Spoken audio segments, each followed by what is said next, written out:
व्यायामशाला र योग केन्द्र सञ्चालन गरिनेछ।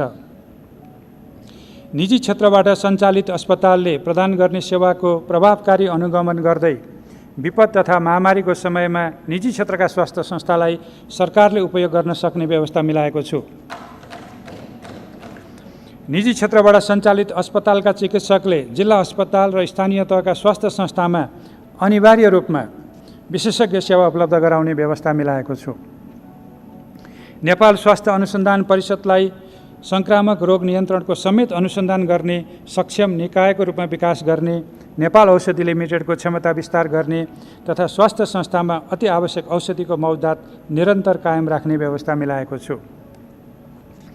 मुलुकभरका 52,000 महिला स्वास्थ्य स्वयंसेविकाको परिवारलाई उपलब्ध गराउँदै आएको निःशुल्क स्वास्थ्य बिमालाई निरन्तरता दिँदै यातायात खर्च दोब्बर गरेको छु। स्थानीय तह, गैर सरकारी संस्था तथा सामुदायिक क्षेत्रको सहकार्यमा महिला स्वास्थ्य स्वयंसेविकाको समेत परिचालन गरी सरसफाई, स्वास्थ्य सचेतना र स्वास्थ्य बिमाको अभियान चलाउने व्यवस्था मिलाएको छु। कान्ति बाल अस्पतालमा थप आइसियु सहितको पूर्वाधार निर्माण गरी उच्च शिक्षा अध्ययन गर्ने उत्कृष्ट केन्द्रको रूपमा विकास गर्न, शहीद गङ्गाला राष्ट्रिय हृदय रोग केन्द्रमा बाल मुटु रोग उपचार सुविधा सुरु गर्न तथा थप उपकरण खरिद गर्न र स्वास्थ्य संस्थाका भवन निर्माण गर्न बजेट व्यवस्था गरेको छु। राजमार्गका बढी दुर्घटना हुने क्षेत्रमा रहेका अस्पतालमा ट्रमा सेन्टर स्थापना गर्न र मुलुकभर एउटै फोन नम्बरमा सम्पर्क गरी बिरामीले सहज र सुलभ रूपमा एम्बुलेन्स सेवा प्राप्त गर्न सक्ने व्यवस्था मिलाएको छु। स्वास्थ्य क्षेत्रका आयोग, प्रतिष्ठान, काउन्सिल, अनुसन्धान केन्द्र र अस्पताल सञ्चालनमा एकरूपता ल्याई व्यवस्थित गर्न क्षेत्रगत एकीकृत छाता ऐन तर्जुमा गरिनेछ। स्वास्थ्य सेवाको विद्यमान दरबन्दीलाई पुनरावलोकन गरी स्वास्थ्य कर्मीको सङ्ख्या थप गर्न Center for Disease Control, Food and Drug Administration र राष्ट्रिय स्वास्थ्य प्रत्यायन प्राधिकरण स्थापनाका लागि प्रारम्भिक कार्य सुरु गर्न बजेट व्यवस्था गरेको छु। स्वास्थ्य तथा जनसङ्ख्या मन्त्रालयको बजेट वृद्धि गरी रु 90 अर्ब 69 करोड पुर्याएको छु। सम्माननीय सभामुख महोदय, सम्माननीय अध्यक्ष महोदय, अब म राहत, सहुलियत तथा आर्थिक पुनरुत्थान कार्यक्रम एवं विनियोजन प्रस्तुत गर्ने अनुमति चाहन्छु। कोभिड-19 को रोकथाम र नियन्त्रणका लागि अवलम्बन गरिएका कदमको कारण दैनिक जनजीवनमा परेको प्रतिकूल प्रभावलाई सहज तुल्याउन सरकारले ल्याएको तत्काल राहतको कार्यक्रमलाई सङ्क्रमण जोखिम रहँदासम्म निरन्तरता दिइनेछ। सङ्घ, प्रदेश र स्थानीय तहको सहकार्यमा सञ्चालन हुने रोजगारीका कार्यक्रमको ज्याला बापत तथा कामका लागि खाद्यान्न कार्यक्रममा आबद्ध नहुने कोरोना प्रभावित असङ्गठित क्षेत्रका श्रमिकलाई न्यूनतम ज्यालाको 1/4 बराबरको खाद्यान्न राहत स्वरूप प्रदान गर्ने रकमको व्यवस्था गरेको छु। घरेलु साना तथा मझौला उद्यम तथा कोरोना प्रभावित पर्यटन व्यवसायका श्रमिक तथा कर्मचारीको पारिश्रमिक भुक्तानी तथा व्यवसाय सञ्चालनका लागि 5% ब्याजमा कर्जा उपलब्ध गराउन रु 50 अर्बको छुट्टै कोष खडा गर्ने व्यवस्था गरेको छु। नेपाल राष्ट्र ब्याङ्क मार्फत सञ्चालन हुने यस कोषमा नेपाल सरकार, सरकारी स्वामित्वका सार्वजनिक संस्थान र दातृ निकायबाट प्राप्त हुने रकम रहनेछ। घरायसी साना विद्युत उपभोक्तालाई मासिक 10 युनिटसम्म खपत गर्नेलाई निःशुल्क, मासिक 150 युनिटसम्म खपत गर्नेलाई 25% र 250 युनिटसम्म खपत गर्नेलाई 15%ले महसुल छुट दिने तथा खानेपानी र सिँचाइ उपभोक्ता समितिले तिर्नुपर्ने विद्युत शुल्क मिनाहा र विद्युत महसुलमा सहुलियत दिने व्यवस्था गरेको छु। कोभिड-19 का कारण प्रभावित उत्पादनमूलक उद्योगहरूले लकडाउन अवधिभर विद्युतको डिमान्ड शुल्क छुट दिने र माग कम हुने समयमा विद्युतको खपतमा 50% छुट दिने प्रबन्ध मिलाएको छु।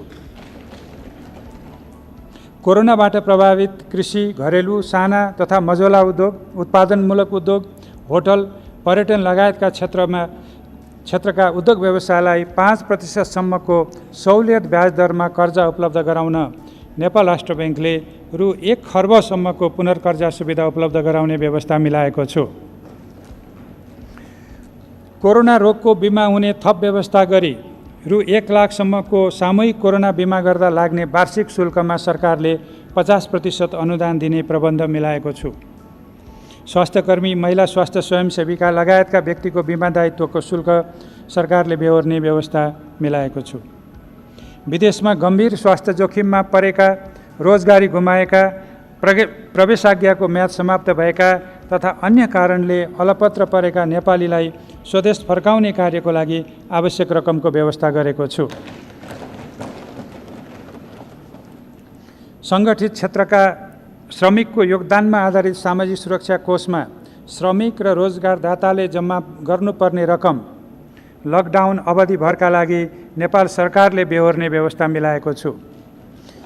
सो रकम सम्बन्धित प्रतिष्ठानले तत्काल श्रमिकको पारिश्रमिक भुक्तानीका लागि सापटीको रूपमा प्राप्त गर्न सक्ने र व्यवसाय सहज भए पश्चात कोषमा जम्मा गर्नुपर्ने व्यवस्था गरिनेछ।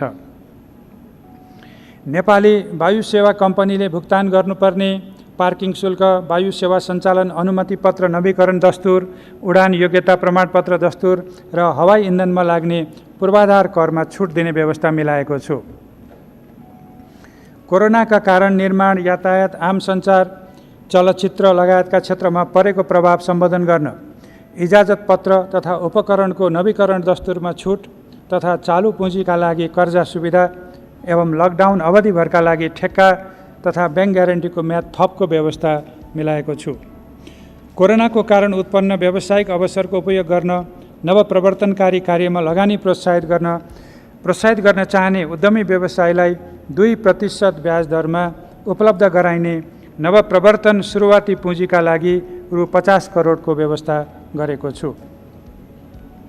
सम्माननीय सभामुख महोदय, सम्माननीय अध्यक्ष महोदय, अब म श्रम र रोजगारी एवं सामाजिक सुरक्षा सम्बन्धी कार्यक्रम तथा विनियोजन प्रस्तुत गर्ने अनुमति चाहन्छु। श्रम र रोजगारी, मर्यादित काम, सामाजिक सुरक्षा र आदर्श श्रम सम्बन्धको माध्यमबाट श्रमको उत्पादकत्व अभिवृद्धि गर्दै सबै नेपालीलाई काम र रोजगारीको अवसर सिर्जना गर्नेतर्फ कार्यक्रम तय गरेको छु। कोभिड-19 का कारण स्वदेश र विदेशमा रहेका नागरिक समेतको रोजगारीमा परेको असरलाई मनन गरी देशभित्र काम र रोजगारीका थप अवसरहरू सिर्जना गर्नेतर्फ बजेट केन्द्रित गरेको छु। आफ्नो गाउँ आफै बनाऊँको भावना अनुसार स्थानीय तहबाट सञ्चालन हुने विकास निर्माणका श्रममूलक सामाजिक तथा भौतिक विकास आयोजनामा विपन्न परिवार लक्षित कामको लागि खाद्यान्न कार्यक्रम सञ्चालन गर्ने व्यवस्था मिलाएको छु।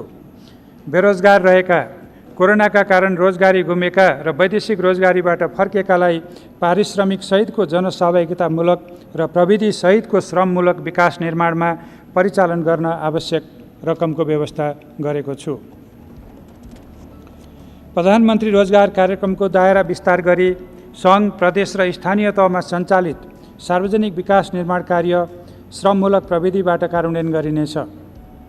यो कार्यक्रम मार्फत थप 2 लाख रोजगारी उपलब्ध गराउन रु 11 अर्ब 60 करोड बजेट विनियोजन गरेको छु।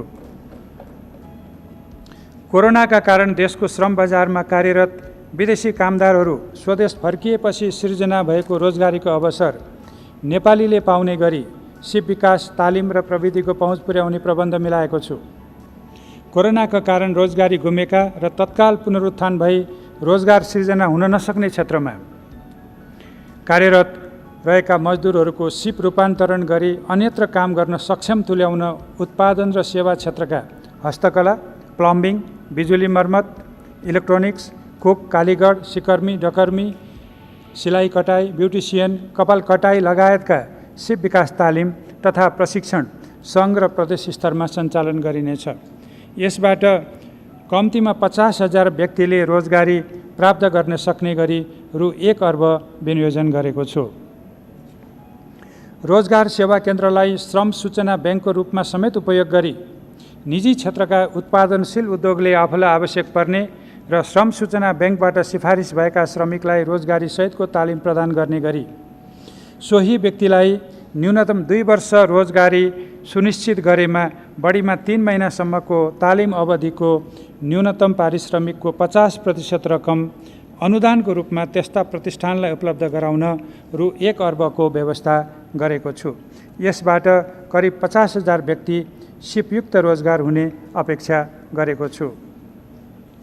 प्राविधिक तथा व्यावसायिक शिक्षा एवं तालिम प्रदायक संस्थाको सुदृढीकरण गरी आगामी वर्ष 75,000 व्यक्तिलाई सिपमूलक तालिम प्रदान गर्न रु 4 अर्ब 34 करोड विनियोजन गरेको छु।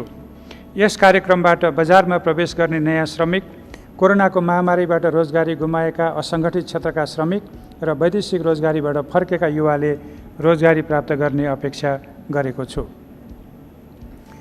बैंक तथा वित्तीय संस्थाबाट प्रदान हुने सहुलियतपूर्ण कर्जा कार्यक्रम अन्तर्गत वाणिज्य बैंकले प्रति शाखा कम्तीमा 10 तथा विकास बैंकले प्रति शाखा कम्तीमा 5 जनाका दरले सहुलियतपूर्ण कर्जा उपलब्ध गराई थप रोजगारी सिर्जना गर्न नेपाल राष्ट्र बैंक मार्फत आवश्यक व्यवस्था मिलाइनेछ।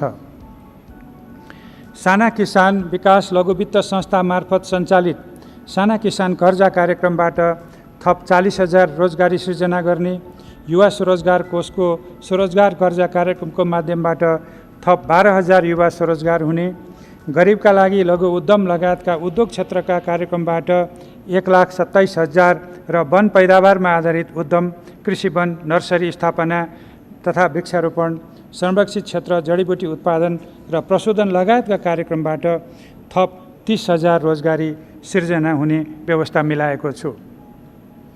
गरिबी निवारण कोषद्वारा प्रवर्धित 64 जिल्लाका 32,000 भन्दा बढी सामुदायिक संस्थाले परिचालन गरेको रु 19 अर्ब घुम्ती कोषलाई बिउ पुँजीको रूपमा प्रयोग गरी स्थानीय स्तरमा आर्थिक गतिविधि सञ्चालन गर्न यी संस्थालाई सहकारी